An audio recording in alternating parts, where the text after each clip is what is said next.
Hello my beautiful people, welcome to my mini vlog. ఏంటి పువ్వులు పట్టుకొని కూర్చున్నావు అనేసి అనుకుంటున్నారా? చెప్తా ఆగండి.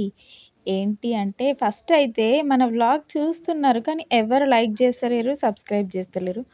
ప్లీజ్ లైక్ అండ్ సబ్స్క్రైబ్ చేయొచ్చు కదా. ఏంది బొచ్చ పట్టుకొని ఏడుకో పోతున్నా అనుకుంటున్నారా?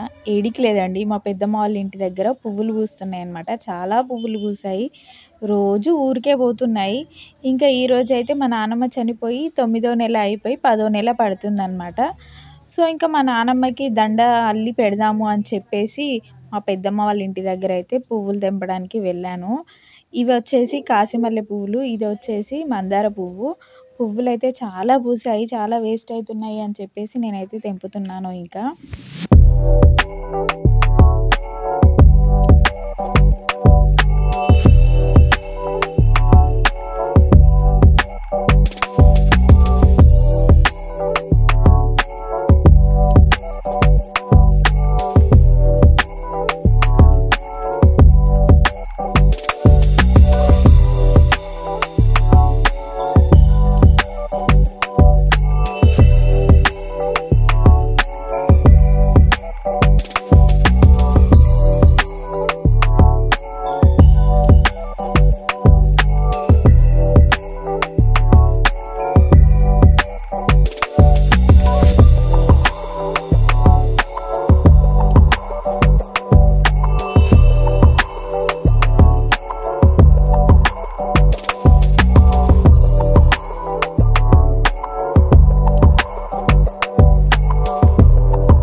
అరే యూట్యూబ్ 1 మినిట్ షార్ట్ నీకే ముప్పు తిప్పలు పడతారు జనాలు.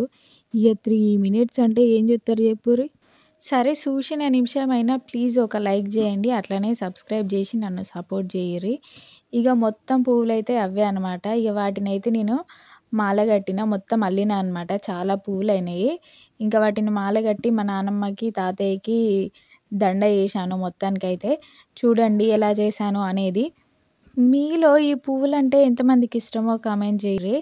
నాకైతే చాలా ఇష్టము, కాకపోతే పెట్టుకోవడం నచ్చదు. ఎవరైనా పెట్టుకుంటే మాత్రం మంచిగా అనిపిస్తుంది. ఇక మొత్తానికైతే మా తాతయ్యకు నాన్నమ్మకైతే దండ వేశాను. అండ్ మీ ఏరియాలో ఈ పువ్వులను ఏమంటారో కమెంట్ చేయండి. ఇక మా తాతకి నానమ్మకి ఏయంగా ఇంకా కొన్ని పువ్వులు మిగిలినాయి అన్నమాట. ఆ పువ్వులను అయితే ఇక మా ఇద్దరు చెల్లెలు పెట్టుకున్నారు. నాకైతే మస్తు అనిపిస్తుంది వాళ్ళు పెట్టుకుంటే. అండ్ నా మినీ వ్లాగ్ నచ్చినట్లయితే ప్లీజ్ లైక్ చేయండి, మీ ఫ్రెండ్స్ అండ్ ఫ్యామిలీకి షేర్ చేసి సబ్స్క్రైబ్ చేయండి. Thank you.